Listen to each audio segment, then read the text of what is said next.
Next chapter है genetics. इसकी definition है the branch of biology which deals with study of heredity and variations called genetics. Biology की वो branch है जिसके अंदर हेरिडिटी एंड वेरिएशंस की स्टडी होती हो, उसको बोलते हैं जेनेटिक्स। हेरिडिटी मतलब पेरेंट्स से ऑफस्प्रिंग में जेनेटिक कैरेक्टर्स का ट्रांसफर होना, एंड वेरिएशन मतलब changes. The term genetics was first used by Bateson in 1905। Bateson ने first time word genetics use किया था in 1905, and this term is derived from the Greek word gene. और genetics term Greek word है gene, उससे derive हुआ है। Next है heredity characters. During the sexual reproduction various characters are transmitted from one generation to next generation. These characters are heredity characters. Sexual reproduction के time पर बहुत सारे characters one generation से नेक्स्ट जनरेशन में transfer होते हैं, और इन कैरेक्टर्स को बोलते हैं हेरिडिटी कैरेक्टर्स। नेक्स्ट है heredity. The transmission of heredity characters from parental generation to offspring is called heredity. Heredity characters का पेरेंटल जनरेशन से ऑफस्प्रिंग में ट्रांसफर होना, उसको बोलते हैं heredity. The term heredity was coined by Spencer in 1863। Spencer ने heredity term coin किया था, स्पेंसर ने हेरिडिटी टर्म दिया था in 1863। During the sexual reproduction, variation occurs among different organisms of the same species due to crossing over during meiosis. Sexual reproduction के time पर variation होते हैं among different organism of the same species. Same species की different organism में भी variation होते हैं due to sexual reproduction. और वो किसकी वजह से होते हैं? Crossing over during meiosis. Cell division में एक प्रोसेस होता है मियोसिस, उसके अंदर क्रॉसिंग ओवर होता है, जीन्स का एक्सचेंज होता है क्रोमोसोम्स पर, तो उसकी वजह से वेरिएशंस होते हैं, चेंजेस आते हैं डिफरेंट ऑर्गेनिज्म में। सेम स्पीसीज की डिफरेंट ऑर्गेनिज्म में भी चेंजेस होते हैं। नेक्स्ट है inheritance. Genetic characters that is passed on from a parent to the next generation of offspring. एक पेरेंट से उसकी ऑफस्प्रिंग में जेनेटिक कैरेक्टर ट्रांसफर होते हैं, उसको बोलते हैं इनहेरिटेंस। नेक्स्ट है Mendelism. Father of genetics is ग्रीगर Johann Mendel. He is called father of genetics because he proposed the laws of inheritance in plants for the first time. ग्रीगर Johann Mendel is father of genetics, और उसको father of genetics इसलिए बोलते हैं क्योंकि उसने laws of inheritance दिए थे plants के लिए। Laws of inheritance Gregor Johann Mendel ने दिए थे फर्स्ट टाइम, इसलिए उनको फादर ऑफ जेनेटिक्स बोलते हैं। He was born on 22 July 1822 in Silesian village of Hengendorf, state of Austria. He was priest in a church में priest थे वो। He performed experiments on garden pea, Pisum sativum for 7 years. उन्होंने अपने experiments garden pea, जिसका biological name है Pisum sativum, for 7 years तक experiment किए थे गार्डन पी पर। अगर क्वेश्चन आए कि मेंडल ने कौन से प्लांट पर एक्सपेरिमेंट किए थे, तो garden pea, Pisum sativum. He represented his conclusions and findings in the form of research paper and in front of Bruns Society of Natural History in 1865. उन्होंने अपने कंक्लूजन एंड फाइंडिंग, जो भी conclusion और finding उनको मिले थे, उनको research paper में ब्रुन सोसाइटी ऑफ नेचुरल हिस्ट्री के सामने 1865 में प्रेजेंट किए थे। These papers were published in the annual magazine of the society under the title Experiments of Plant Hybridization. These papers were published in the annual magazine of the society under the title Experiments of Plant Hybridization. और फिर उनके ये papers, जो भी उन्होंने research किया था, उसके कंक्लूजन एंड फाइंडिंग इस पेपर पे थे, वो एनुअल मैगजीन ऑफ सोसाइटी में पब्लिश किए गए थे under the title experiments on plant hybridization. On the basis of results of his experiment on pea, Mendel proposed the laws of inheritance which are known as Mendelism. अपने experiments के results के basis पर, जो भी P पर experiment किए थे उनके रिजल्ट्स के बेसिस पर मेंडल ने लॉज ऑफ इनहेरिटेंस प्रपोज किए थे, उनको बोलते हैं Mendelism. Next reasons for Mendel success. Mendel's की सक्सेस के क्या रीजन्स थे? He studied the inheritance of one character eight A time. उन्होंने एक ही कैरेक्टर की स्टडी की थी एक टाइम पर, एक ही कैरेक्टर के इनहेरिटेंस की स्टडी की थी एक टाइम पे। And he maintained the statistical record of the experiment and analyse them carefully. और उन्होंने एक्सपेरिमेंट के स्टैटिस्टिकल रिकॉर्ड बनाए थे और उनको केयरफुली एनालाइज किया था। Mendel was also careful in selecting the plant for his experiments. And Mendel plant को सेलेक्ट करने के लिए भी केयरफुल थे और उनके रीजंस क्या थे पी प्लांट सेलेक्ट करने के? Selection of P plants, Mendel selected garden pea plant for his experiment because Mendel ने गार्डन पी प्लांट क्यों सेलेक्ट किया था अपने एक्सपेरिमेंट के लिए? बिकॉज फर्स्ट रीजन है pea plant is annual, therefore it was possible to study many generation in a short duration. pea plant annual होता है इसलिए शॉर्ट ड्यूरेशन में बहुत सारी जनरेशन्स को स्टडी कर सकते हैं, उसके लिए लॉन्ग टाइम तक वेट नहीं करना पड़ता. P plant produces bisexual flowers, P plant bisexual flowers produce करते हैं जिसके अंदर मेल और फीमेल दोनों होते हैं. So it was possible to get a pure line और homozygous plants by self pollination. तो पॉलिनेशन के लिए अगर बाइसेक्सुअल फ्लावर है तो उसके अंदर मेल और फीमेल दोनों प्रेजेंट है, तो पॉलिनेशन के लिए मतलब एक फ्लावर को पॉलिनेशन के लिए अपने पोलन ग्रेन्स दूसरे फ्लावर के स्टिग्मा पर भेजने पड़ते हैं, तब पॉलिनेशन होता है. तो बाइसेक्सुअल फ्लावर्स में डिस्टेंस कवर नहीं करनी पड़ती, उसी फ्लावर के अंदर पॉलिनेशन हो जाता है, सेल्फ पॉलिनेशन हो जाता है. तो P plants bisexual flowers produce करते थे, तो प्योर लाइन और होमोजाइगस प्लांट मिलने की पॉसिबिलिटी ज़्यादा होती थी बाई सेल्फ पॉलिनेशन. नेक्स्ट है artificial pollination. Artificial pollination can be easily done with the help of emasculation of flowers. Artificial pollination can be easily done with the help of emasculation of flower. Emasculation मतलब क्या होता है? Bisexual flowers के अंदर mail portion जो होता है, male reproductive organ, उनको रिमूव कर देते हैं. आइदर एंथर को रिमूव करते हैं या फिर स्टेमन को रिमूव करते हैं या फिर पोलन को किल करते हैं, और फीमेल रिप्रोडक्टिव ऑर्गन को कुछ भी नहीं करते. तो इमेस्कुलेशन क्यों ज़रूरी होता है? फॉर आर्टिफिशियल पॉलिनेशन, ताकि हम उस फीमेल रिप्रोडक्टिव ऑर्गन को दूसरे किसी फ्लावर से, हमारे डिज़ायर्ड फ्लावर से पॉलिनेट करवा सकें. तो artificial pollination can be easily done with the help of emasculation of flowers को इमेस्कुलेट करके आर्टिफिशियल पॉलिनेशन इजीली कर सकते हैं in garden pea plant. Various contrasting characters are present in pea plant. Pea plant के अंदर बहुत सारे contrasting characters present होते हैं. अगर क्वेश्चन में पूछा जाए कि मेंडल ने पी प्लांट क्यों सेलेक्ट किया था, why Mendel selected pea plant, तो ये 4 रीजन हैं. Mendel selected 7 contrasting character for his experiment. Mendel ने 7 कॉन्ट्रास्टिंग कैरेक्टर्स सेलेक्ट किए थे अपने एक्सपेरिमेंट के लिए. कॉन्ट्रास्टिंग कैरेक्टर मतलब अपोजिट और टोटली डिफरेंट कैरेक्टर्स. तो ये 7 कैरेक्टर्स हैं जिनको याद रखना होता है. कैरेक्टर ऑफ प्लांट, उनमें से डोमिनेंट कैरेक्टर कौन सा है और रिसेसिव कैरेक्टर कौन सा है. तो पहला है शेप ऑफ सीड, इसके अंदर डोमिनेंट है राउंडेड और रिसेसिव है wrinkled. Colour of seed yellow और green. Colour of flower dominant है वायलेट एंड रिसेसिव है white. Shape of mature pod dominant है इन्फ्लेटेड एंड रिसेसिव है constricted. Colour of immature pod मतलब कली. कलर ऑफ इमेच्योर पोड, इसके अंदर डोमिनेंट है ग्रीन एंड रिसेसिव है yellow. Position of flower dominant है एक्सियल एंड रिसेसिव है terminal. Height of plant dominant है टॉल एंड रिसेसिव है डॉफ. नेक्स्ट है रीडिस्कवरी ऑफ मेंडलिज्म. मेंडल की थ्योरी की रीडिस्कवरी हुई थी.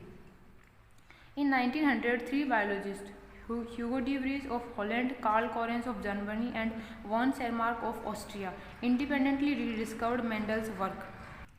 1900 के अंदर 3 बायोलॉजिस्ट जो अपना अलग अलग काम कर रहे थे, इंडिपेंडेंटली वर्क कर रहे थे, उन्होंने मेंडल के वर्क को रीडिस्कवर किया था.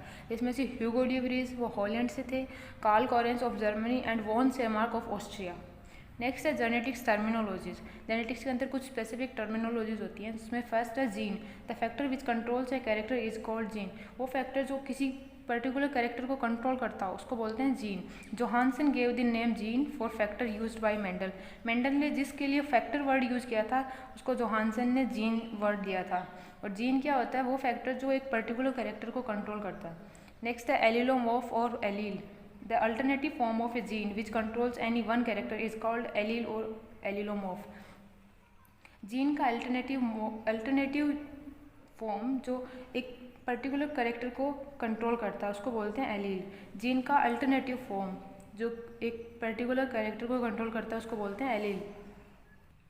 For example height of plant is controlled by a gene which has 2 allele. For example plant की हाइट एक जीन से कंट्रोल होती है जिसके 2 एलील्स हैं, capital T and small T. Capital T जो टॉलनेस को रिप्रेजेंट करते हैं, स्मॉल टी जो ड्वार्फनेस को रिप्रेजेंट करते हैं. तो एलील और allelomorph of this term was given by Bateson. And इसका सिंपल वर्ड में ये देख लो, a pair of contrasting characters, two opposite characters का एक पेयर, से टॉल और ड्वार्फ। तो capital T and small T, they both are alleles.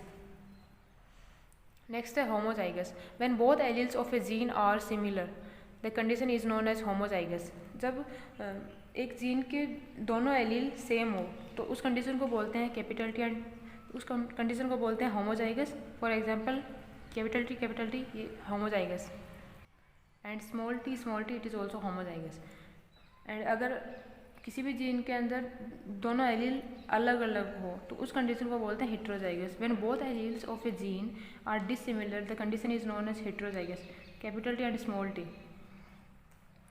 दोनों एलील अलग है लेकिन जीन एक है तो इस कंडीशन को बोलते हैं हेट्रोजाइगस। नेक्स्ट है phenotype. The external appearance of an individual is called phenotype. किसी भी इंडिविजुअल का एक्सटर्नल अपीयरेंस जो हमें बाहर की तरफ दिखता है, ऑब्जर्वेबल अपीयरेंस होता है, उसको बोलते हैं फिनोटाइप। जैसे height of plant, colour of the flower, colour of the seed, shape of the seed, इसको बोलते हैं फिनोटाइप। नेक्स्ट है genotype. The genetic constitution of an individual is called genotype. किसी भी इंडिविजुअल का जेनेटिक कॉन्स्टिट्यूशन को genotype बोलते हैं। For example a tall plant can be homozygous tall with genotype capital T and heterozygous tall with genotype capital T small T. तो toll है दोनों plant but एक होमोजाइगस है एंड एक हेट्रोजाइगस टॉल है, तो जीनोटाइप अलग है दोनों का बट फिनोटाइप सेम है। नेक्स्ट है dominant characters. The characters which express itself in F1 generation is called dominant character. जो कैरेक्टर F1 जनरेशन में खुद को एक्सप्रेस करते हैं उनको बोलते हैं डोमिनेंट कैरेक्टर, और जो F1 जनरेशन में एक्सप्रेस नहीं करते उनको बोलते हैं रिसेसिव कैरेक्टर्स। जो recessive character, the character which do not express itself in F1 generation is called recessive character. तो F1 जनरेशन के अंदर जो कैरेक्टर खुद को एक्सप्रेस करते हैं उनको बोलते हैं डोमिनेंट कैरेक्टर, और जो कैरेक्टर खुद को एक्सप्रेस नहीं करते उनको बोलते हैं recessive character. Dominant gene expresses itself in homozygous as well as heterozygous genotype and recessive gene expresses itself only in homozygous genotype. Dominant gene homozygous और heterozygous दोनों कंडीशन में खुद को एक्सप्रेस करते हैं but recessive gene only homozygous genotype की form genotype state में खुद को एक्सप्रेस कर पाते हैं। जैसे capital T small T homozygous है, हेट्रोजाइगस है, होमोजाइगस है टोल, हेट्रोजाइगस है बट इसके अंदर डोमिनेंट खुद को एक्सप्रेस करते हैं, रिसेसिव खुद को एक्सप्रेस नहीं करते। डोमिनेंट एक्सप्रेस करेगा, रिसेसिव एक्सप्रेस नहीं करेगा तो टोल। और होमोजाइगस है, रिसेसिव है तो ये खुद को एक्सप्रेस करेगा, so this plant will be dwarf. Next है monohybrid cross. Cross in which single contrasting character is considered is called monohybrid cross. इस क्रॉस के अंदर सिंगल कॉन्ट्रास्टिंग कैरेक्टर कंसिडर होता है उसको बोलते हैं monohybrid cross. Single contrasting character मतलब कैरेक्टर सेम है हाइट बट दोनों अपोजिट है, टॉल एंड ड्वार्फ, तो इस क्रॉस को बोलते हैं monohybrid cross. Capital T small T, tall है ड्वार्फ है, इसके बीच में क्रॉस, उसको बोलते हैं मोनोहाइब्रिड क्रॉस। अगर दो कॉन्ट्रास्टिंग कैरेक्टर होते हैं, टू कॉन्ट्रास्टिंग कैरेक्टर होते हैं तो बोलते डाई हाइब्रिड क्रॉस, तीन होते हैं तो trihybrid cross and many होते हैं तो पॉली हाइब्रिड क्रॉस। तो नेक्स्ट है dihybrid cross. Cross in which two contrasting characters are considered is called dihybrid cross. जिसके अंदर टू कॉन्ट्रास्टिंग कैरेक्टर कंसिडर करते हैं उसको बोलते हैं डाई हाइब्रिड क्रॉस। एंड जिसके अंदर थ्री कॉन्ट्रास्टिंग कैरेक्टर्स को कंसिडर करते हैं उसको बोलते हैं trihybrid cross. And cross in which many contrasting characters are considered is called polyhybrid cross. Next है test cross. Cross in which F1 generation is crossed with recessive parent is called test cross.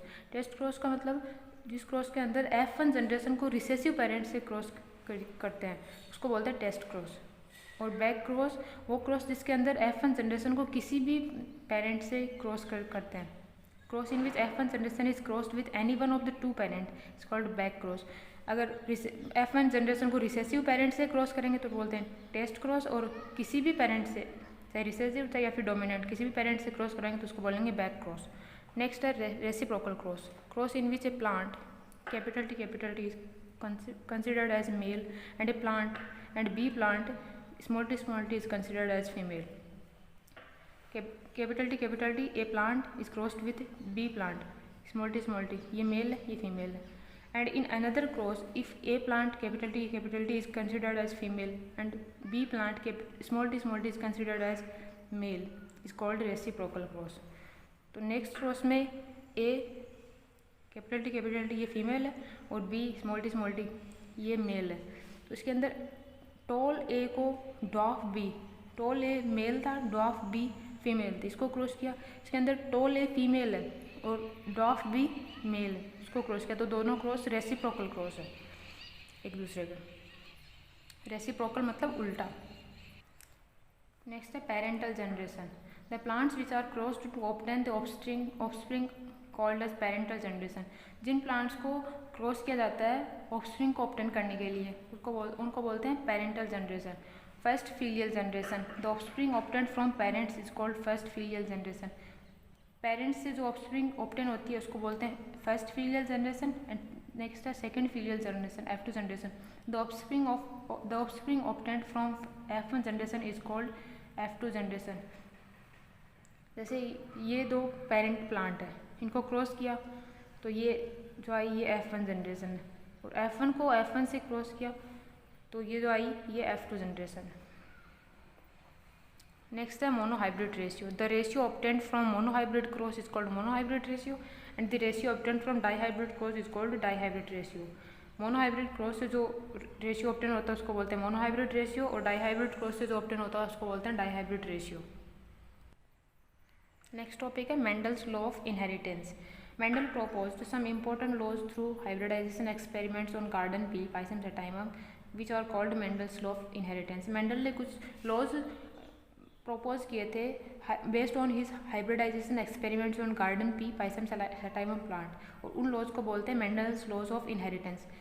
और उन laws के नाम क्या है? Law of dominance, law of segregation और law of purity of gametes and law of independent assortment. So first, a law of dominance. This law is based on the result of Mendel's monohybrid cross. Law of dominance Mendel के monohybrid cross के results पर based होता है। Law of dominance Mendel के monohybrid cross के results पे based होता है। अकॉर्डिंग टू दिस लॉ, और इस लॉ के according, when a cross takes place in plant in between homozygous contrasting plant, the character which expresses itself in F1 generation is called dominant and the character which do not expresses itself in F1 generation is called recessive। और law of dominance के according जब homozygous contrasting plant के अंदर cross होता है तो F1 generation के अंदर जो कैरेक्टर खुद को एक्सप्रेस करता है उसको बोलते हैं डोमिनेंट, और जो एक्सप्रेस नहीं करता F1 जनरेशन में जो कैरेक्टर एक्सप्रेस नहीं करता खुद को उसको बोलते हैं recessive. For example, when a pure or homozygous tall capital T plant is crossed with pure or homozygous dwarf small t plant, then the F1 generation all plants 100% were tall। तो dominant character था toll, उसने खुद को express किया इन F1 generation, और recessive character ने खुद को एक्सप्रेस नहीं किया। तो tall plant, dwarf plant, capital T इसका गैमेट बना और स्मॉल टी का गैमेट स्मॉल टी, दोनों का क्रॉस हुआ तो F1 जनरेशन में ये हाइब्रिड टॉल प्लांट हुआ। तो इसका फिनोटाइप तो टॉल है लेकिन जीनोटाइप इन दोनों से अलग है। और लॉ ऑफ डोमिनेंस के अकॉर्डिंग F1 जनरेशन में टॉल कैरेक्टर खुद को एक्सप्रेस कर रहा है। नेक्स्ट लॉ है लॉ ऑफ सेग्रीगेशन और law of purity of gametes. This law is also based on results of Mendel's monohybrid cross. ये लॉ भी मेंडल के मोनोहाइब्रिड क्रॉस के रिजल्ट्स पे बेस्ड है। According to this law, during gamete formation from hybrid और heterozygous of F1 generation, both alleles separate और segregate to each other, therefore it is called as law of segregation. इस law के according जब F1 generation से gamete formation होता है, hybrid और heterozygous F1 generation से जब गैमेट फॉर्मेशन होता है तो दोनों एलील एक दूसरे से सेपरेट हो जाते हैं और सेग्रीगेट होते हैं। सेग्रीगेट मतलब एक दूसरे से दूर चले जाते हैं, इसलिए इस लॉ को लॉ ऑफ सेग्रीगेशन बोलते हैं। And each gamete carries one allele of one character, और ईच गैमेट वन एलील को कैरी करता है पर्टिकुलर कैरेक्टर को लेकर। Therefore it is also called law of purity of gametes, इसलिए इसको law of purity of gametes भी बोलते हैं। For example, if homozygous tall capital T plant is crossed with heterozygous dwarf small t plant, then in F1 generation all plants were hybrid or heterozygous tall capital T small t। ये वाली condition है, अगर ये tall plant homozygous tall को homozygous dwarf से cross करवाया तो heterozygous tall plant आता है F1 जनरेशन में। In heterozygous condition both alleles are not contaminated one another. At the time of gamete formation, both alleles segregate from each other and enters in different gametes. Due to this segregation, dwarfism small t character reappear again in F2 generation. Phenotype ratio obtained from F2 generation is 3:1 and the phenotypic ratio is 1:2:1. तो law of segregation के according gamete formation के time पर दोनों allele एक दूसरे से separate होते हैं, सेग्रीगेट होते हैं और उस कैरेक्टर को कैरी करते हैं और नेक्स्ट F2 जनरेशन में रिसेसिव कैरेक्टर भी खुद को एक्सप्रेस करता है. तो ये टॉल प्लांट है, होमोजाइगस टॉल, और ये होमोजाइगस ड्वार्फ. तो फर्स्ट जनरेशन में F1 जनरेशन में हेटेरोजाइगस टॉल प्लांट ऑब्टेन होता है. फिर इस हेटेरोजाइगस टॉल को F1 को F1 से क्रॉस करवाता है. तो capital T small T heterozygous tall. तो गैमेट बनते हैं, इससे दो गैमेट बनेंगे, कैपिटल टी बनेगा, एक स्मॉल टी बनेगा. इससे दो बनेंगे, कैपिटल टी स्मॉल टी, और फिर 4 प्लांट्स प्रोड्यूस होते हैं. इसे capital T small T, capital T small T, capital T से capital T, capital T capital T small T, capital T small T and small T. तो phenotypic ratio जो होगा वो तो होगा 3:1. 3 प्लांट्स टॉल है और 1 ड्वार्फ है. तो फिनोटाइपिक रेशियो होगा 3:1. 3 टॉल है, 1 ड्वार्फ है. एंड जीनोटाइपिक रेशियो जेनेटिकली देखें तो ये कैपिटल टी स्मॉल टी ये दोनों सेम है. एंड ये रिसेसिव है, ड्वार्फ है स्मॉल टी. तो ये अलग है. तो जीनोटाइपिक रेशियो होगा 1 homozygous tall ratio 2 heterozygous tall ratio 1 homozygous dwarf. तो 1:2:1 ये जीनोटाइपिक रेशियो होगा. नेक्स्ट है back cross. If F1 generation capital T small T heterozygous is crossed with any one parent either capital T or small T then it is called back cross. अगर F1 generation को किसी भी एक parent से cross करवाए तो उस cross को बोलते हैं बैक क्रॉस. और back cross is of 2 types, out cross and test cross. Out cross if F1 generation capital T small T is crossed with dominant parent then it is called outcross. The offspring obtained from this cross were all tall plants. Out of these 50% are homozygous tall and 50% were heterozygous tall.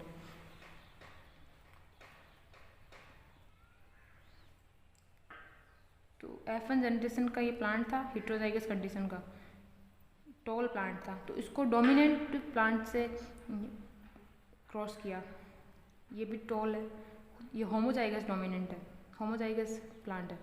तो इसके 2 gamete बने, capital T small T. इसका एक ही gamete बना क्योंकि homozygous है. अब cross करवाया तो कैपिटल टी बना और ये यहाँ से कैपिटल टी स्मॉल टी बना. तो अगर आउट क्रॉस के अंदर देखेंगे तो 50% होमोजाइगस टॉल होंगे एंड 50% हेटेरोजाइगस टॉल होंगे, बट सारे टॉल प्लांट्स होंगे. Phenotypic ratio 100% tall plants. Genotypic ratio 1:1. Next है test cross. If F1 generation capital T small T heterozygous condition is crossed with recessive parent small T then it is called as test cross. अगर F1 generation को recessive parent से cross करवाया जाए तो उसको बोलते हैं test cross. The phenotypic and genotypic ratio of offspring obtained from this cross was same, that is 1:1. 50% heterozygous tall capital T small t and 50% homozygous dwarf small t plants are obtained. तो ये F1 generation थी, capital T small T heterozygous condition tall plant था. इसको recessive plant से cross करवाया गया, homozygous condition recessive small T. तो इसके 2 गैमेट्स बने, इसका एक. तो रिजल्ट आया capital T small T and small T. Phenotypic ratio will be 50% tall and 50% dwarf. ये टॉल ये ड्वार्फ. और genotypic ratio 50% heterozygous tall and 50% homozygous dwarf.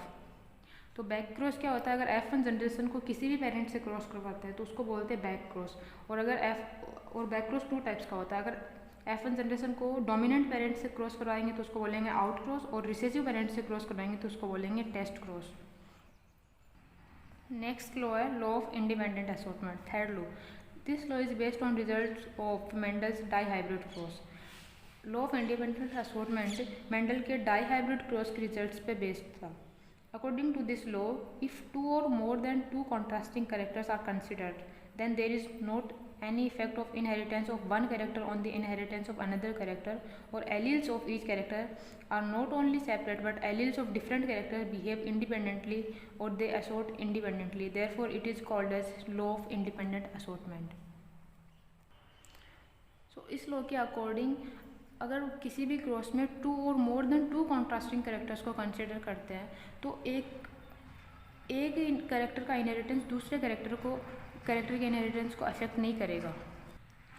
Particular character independently inherit होंगे, दूसरे कैरेक्टर को अफेक्ट नहीं करेंगे।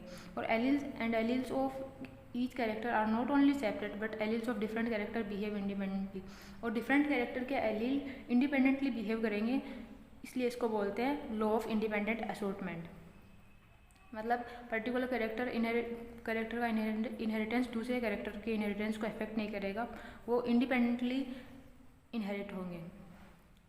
एग्जाम्पल है, if homozygous yellow round seeded plant is crossed with green wrinkled seeded plant, then in F1 generation all plants were yellow round seeded।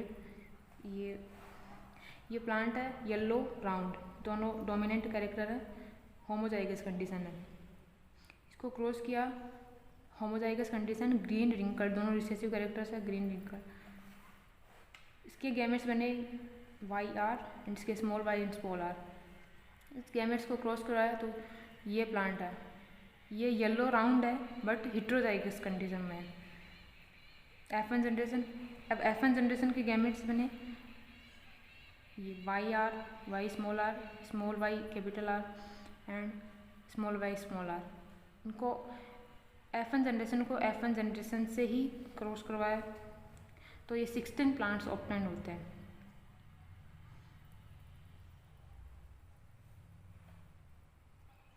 Phenotypic and genotypic ratio of F2 generation obtained by self pollination in F1 generation is, और phenotypic ratio F1 generation को self pollinate करने के बाद में जो phenotypic ratio obtain होगा वो होगा 9:3:3:1 एंड जीनोटिपिक रेशियो होगा 1:2:2:1:4:1:2:1 respectively.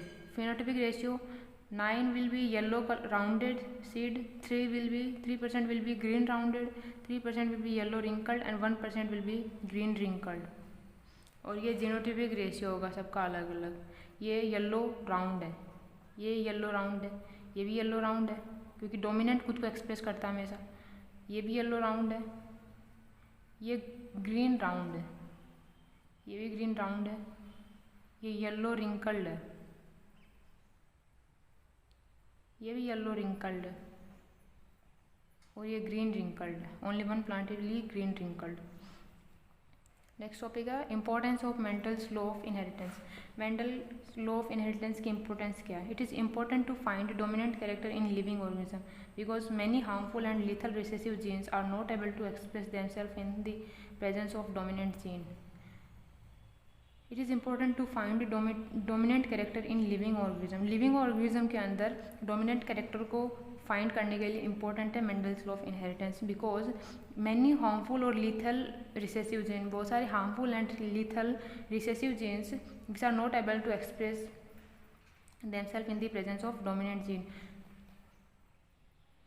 So it is important to find dominant characters in living organism because many harmful and lethal recessive genes are not able to express themselves in the presence of dominant gene. Dominant character को find करने के लिए important होते हैं living organism में because बहुत सारे recessive jeans जो कि हार्मफुल एंड लीथल होते हैं वो डोमिनेंट जीन के प्रेजेंस में खुद को एक्सप्रेस नहीं कर सकते।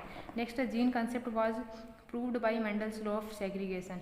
Gene concept Mendel's law of segregation से प्रूव हुआ था। According to law of segregation one gene has 2 alleles and they control 2 contrasting characters. और लॉ ऑफ सेग्रीगेशन के अकॉर्डिंग एक जीन के 2 एलील होते हैं और वो दोनों कॉन्ट्रास्टिंग कैरेक्टर्स को कंट्रोल करते हैं। 2 कॉन्ट्रास्टिंग मतलब 2 ऑपोजिट कैरेक्टर्स को कंट्रोल करते हैं। With the help of Mendel's law we know about the new characters develop in hybrid offspring.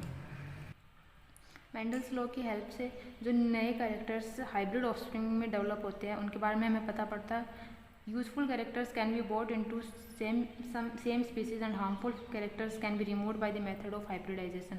Useful characters को सेम स्पीसीज में लाया जा सकता है एंड हार्मफुल कैरेक्टर्स को हाइब्रिडाइजेशन के मेथड से रिमूव किया जा सकता है by using Mendel's law of inheritance. With the help of Mendel's law, disease-resistant and high-yielding varieties of crop plant can be developed. Mendel's law के हेल्प से disease-resistant और high yielding varieties of crop plant को develop कर सकते हैं. High yielding मतलब जो अच्छी क्रॉप्स होती हैं, और डिजीज रेजिस्टेंट मतलब जो डिजीज़ के लिए रेजिस्टेंट हो, जिनके अंदर डिजीज़ नहीं हो सकती हो, ऐसे प्लांट्स को हम प्रोड्यूस कर सकते हैं, डेवलप कर सकते हैं with the help of Mendel's law. Last है a branch of science eugenics related with the improvement of humans race is based on Mendel's law. एक साइंस की ब्रांच है जिसका नाम है यूजेनिक्स, जो ह्यूमन रेस से रिलेटेड है, वो भी मेंडल्स लॉ पे बेस्ड है.